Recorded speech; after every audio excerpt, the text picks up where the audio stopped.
Back to weather on this first alert weather day. We're still seeing a few showers out there this morning. I'll show you those on first alert Doppler momentarily, but we're more concerned about the next wave of heavy rain that's going to be moving in tonight, continuing into the first half of the day on Monday. We do catch a little break in the action Monday afternoon and evening. Wind gusts up to 50 miles an hour, likely with that next batch of heavier rain. That's going to lead to additional tree damage, additional power outages. Continues to be important to make sure your devices are charged up and be prepared for those power outages and be prepared for additional flooding. The wet pattern is going to continue through the rest of this week and all the way into next week. What a way to wake up on Sunday morning with that news. Let's take a look at first alert Doppler, and still a couple of showers out there, but they're becoming fewer and farther between. Little shower just to the east and southeast of Vallejo, continuing across into far western Contra Costa County. The thunderstorm that we've been tracking through Solano County has now moved out of Solano County and continues to push farther and farther off to the east. The few showers that are out there right now are going to quiet down over the next hour, maybe hour and 15 minutes or so. Futurecast keeps us largely dry as we head through the rest of today. Now, this is forecast model data before we show you the next wave of heavy rain moving in. Keep in mind, we don't use these as gospel. They're more for guidance, but it does show a wet pattern settling back in with showers moving in by mid-evening with the heavier rain moving in closer to midnight, maybe between 10 p.m. and midnight with that initial rain moving in, but then just settling in as we head through the rest of tonight into drive time on Monday. And we're going to continue emphasizing this throughout the day and throughout tonight. If you have the option to work from home on Monday, exercise that option. Travel is going to be very difficult across the entire Bay Area Monday with that heaviest rain continuing.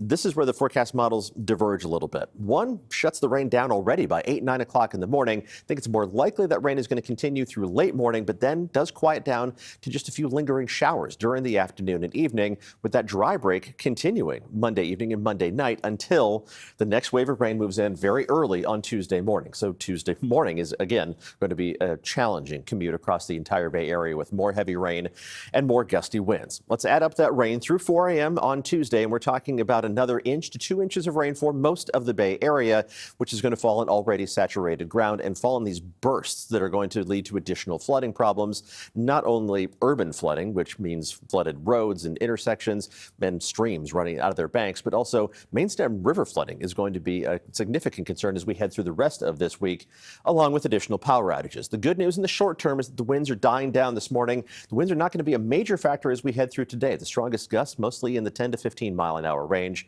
But as that next wave of rain moves in, 30 to 40 mile an hour gusts likely tonight into early Monday morning. Some gusts approaching 50 miles an hour, certainly strong enough to lead to additional tree damage, additional power outages, and additional complications across the entire Bay Area. Those winds die down once again tomorrow afternoon, ahead of the next wave of rain moving in. That's going to be accompanied by more 30 to 40, some approaching 50 mile an hour gusts in the early Tuesday morning time frame. And in the high Sierra, the winter storm warning does continue all the way through 4 a.m. Wednesday with this parade of storm systems continuing. The snow levels rising a little bit with this next system up to about 7,000 feet, but above that elevation, 2 to 5 feet of snow going to accumulate and wind gusts up to 60 miles an hour, leading to treacherous travel conditions. And we are not done with the rain chances. We're going to see just lingering light showers Wednesday into Thursday, but another wave of rain, the timing of which still up in the air, is going to head our way late this week and into the weekend. That does not look like it's going to be as significant as the rain that we're going to pick up tonight and into tomorrow night,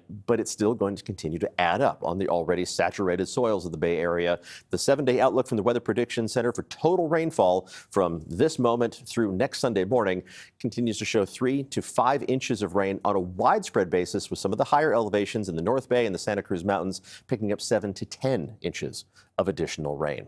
Right now, the skies are beginning to brighten. Nice to see a little crack in the cloud cover. Temperatures are in the low to mid 50s. It is a mild Sunday morning. It's going to be a mild day overall. High temperatures reaching up into the upper 50s and low 60s this afternoon. Enjoy that break from the rain while it arrives. Make sure you check the gutters, make sure they're still holding, and clear out any drains that may have accumulated some of that debris with that overnight rainfall. Alert days the next 3 days, that often on shower pattern Wednesday and Thursday, and then additional rain in the forecast by Friday and Saturday. Again, the details on that system still a bit fuzzy. We're going to focus more on that once we get through these next 2 waves of rain. Devin?